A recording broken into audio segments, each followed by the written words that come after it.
আসসালামু আলাইকুম। সবাই কেমন আছেন? আশা করি সবাই ভালো আছেন। আসলে সাকিব খানের 'তুফান' মুভিটা নিয়ে একটু কথা বলতে চাচ্ছি। যদিও আমি কিন্তু সাকিব খানের কোনো ফ্যান না। তার মুভি এভাবে দেখাও হয় না, আর দেখিও না বলতে গেলে। তো আমি শুধু একজনই ফ্যান, সে হলো চিত্রনায়ক মান্না। আহ, সে মারা যাওয়ার পর থেকে আর তেমন বাংলা ছবি তেমন একটা দেখা হয় না। এই তামিল বলেন, হিন্দি বলেন, এগুলোই দেখি। যদিও বা আমরা একটু অ্যাকশন প্রেমিক, ঠিক আছে না, আমাদের মানে একটু অ্যাকশন বেশি পছন্দ। যে মুভিতে মানে যে নায়কের একটু অ্যাকশন বেশি, আমরা তার ছবিগুলোই দেখি। মারামারি এই সেই আগের ফিল্মে তো মান্না ভাইয়ের মুভিতে তো ঢুম ঢুম ঢুম একটা আওয়াজ, মায়ের একটা শব্দ হতো। তো ওনার পর থেকে আর কোনো ছবি দেখা হয় না।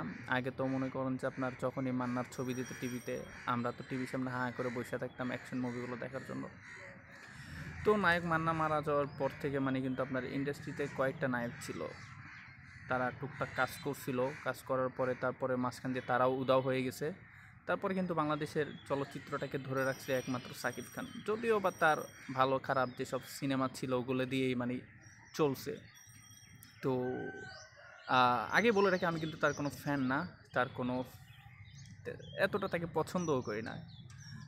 কথা বলার উদ্দেশ্য হলো এটাই যে আসলে এখন আমাদের নতুন যেসব নায়করা আছে, বর্তমানে কাজ করতেছে বাংলা চলচ্চিত্রের মধ্যে, তাদের একটা জিনিস জানা উচিত। বাংলাদেশের চলচ্চিত্রটাই যদি না থাকতো তাহলে কিন্তু আজকে তারা এখানে এসে কাজ করতে পারতো না। সাকিব ছিল বলেই আপনার বাংলাদেশের চলচ্চিত্রটাকে মানে এতদিন পর্যন্ত ছিল। যেমন বাংলাদেশের অনেক হলই কিন্তু বন্ধ হয়ে গেছিলো, ঠিক তেমনই বাংলাদেশের চলচ্চিত্র যে ইন্ডাস্ট্রিটা আছে, যেই ইটা একটা আসলে একটা ইন্ডাস্ট্রি বললে ভুল হবে, একটা পরিবার যেটা ছিল ওখানেও কিন্তু তালা পড়ে যেত। বুঝছেন? যেমন আমরা বাসায় যদি কেউ না থাকে একটা বাড়িতে, সেই বাড়িটা যেমন আমরা তালা মেরে রাখি বা বন্ধ থাকে, যা কোন যে কোনো ওই এফডিসির অবস্থায় ঠিক তেমনই হইতো, তালা মারা থাকতো। কারণ তখন কোনো নায়কই ছিল না, সবাই অবসর নিয়ে নিছে বা সবাই সবার ব্যস্ততা নিয়ে সরে গেছে, বা যাই হোক যে কোনো একটা কারণে গেছে আর কি। কিন্তু তখন ওই শেষরা টাইপের মুভিগুলো করতো সাকিব খান। যেটা সত্যি কথা সেটা বলতেছে সাকিব খান। আপনার ভালো মুভি হোক খারাপ মুভি হোক, আমরা তো অনেকে তাকে শেষরাও বলে থাকি, বা যাক লুচ্চা টুচ্চা যাই বলে বলুক। তো ওই সাকিবই কিন্তু মানে ওই বাংলাদেশ চলচ্চিত্রটাকে ধরে রাখছিল। তো এখন বর্তমানে এই কথাগুলো বলার কারণ হলো যে আমরাই কিন্তু তার দোষগুলো খুঁজি। এখন কথা হলো যে তুফান তুফান মুভিটা, হ্যাঁ অনেকে বলতেছে কফি, ঠিক আছে, এখানে কফির অনেক কিছুই আছে কফি, কারণ আপনি একটা জিনিস চিন্তা করে দেখবেন, মানে বিশ্বের ভিতরে আপনার কফি ছাড়া কেউ একটা ফিল্ম করতে পারে না। কারণ আপনি যখন, আমি যখন একটা ছবি করছি বা বানাইছি, আমার ছবিটাকে দেখে আরেকজনে ওই ছবি মানে আরেকজন একটা ছবি তৈরি করার চেষ্টা করবে, সেও চাইবো মানে তার ফিল্মে ইউনিক নতুন কী আনা যায়, তখন সে চাইবো যে অন্য দেশের মানে নায়করা বা পরিচালকরা কীভাবে ছবি করছে, তখন সে ওখান থেকে ধারণা নেয়, আইডিয়া নেয়। আইডিয়া নেওয়ার পরে মানে মনে করেন যে কিছু কিছু ধারণা বা আইডিয়া কী হয়ে যায়, মানে আপনি যে ছবিটা বানাবেন ওইটার সাথে মিলে যায়, মিলে যাওয়ার কারণে তখন আমরা মানে এটাকে কপি বলে ফেলি।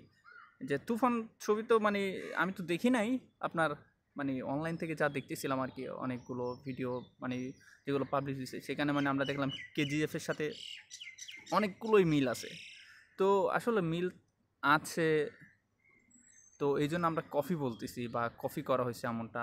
এটা শুধু তারাই বলবে যারা মানে তার বিপক্ষে, পক্ষে যারা তারা বলবে না। কারণ বিপক্ষে যারা তারা তো দোষ খুঁজবেই, যে কফি ছবি করছে বা কফি একটা মুভি করে সে এই সে বংশং অনেক কিছুই। এখন মেইন কথা হলো যে হ্যাঁ সে কফি একটা বা আছে, এখানে কফি আছে। তো এখন মানে আপনার বাইরের দেশে এই যে ছবিটা তারা করতে কিন্তু অনেক টাকা খরচ করে, আপনার 100 কোটি বা 200 কোটি বা এক্সট্রা আরও অনেকও যাইতে পারে। কিন্তু বাংলাদেশের বাজেট কিন্তু এতটা না। তারপরও তারা কিন্তু কম বাজেটের ভিতরে একটা মানে একটা কম বাজেটের ভিতরে কিন্তু একটা প্যাকেজ, মানে তামিল মুভির একটা কিন্তু প্যাকেজ এখানে কিন্তু তারা অ্যাড করছে, বুঝছেন, মানে ফুল একটা প্যাকেজ এখানে নিয়ে আসছে। তো মানে এটা কম বাজেটে যে একটা ভালো একটা মুভি করা যায়, কপি হোক যাই হোক ভালো একটা মুভি করা যায়, মানে এটা তারা দেখিয়ে দিছে। তবে হ্যাঁ, তাদের বাজেট যদি আরও উন্নত হয় বা আরও বাড়ে তাহলে আশা করি এর থেকে আরও ভালো মুভি তারা করবে। তবে একটা কথা সত্য, যেটা হলো যে মানে কফি ছাড়া কোনো কিছুই সম্ভব না।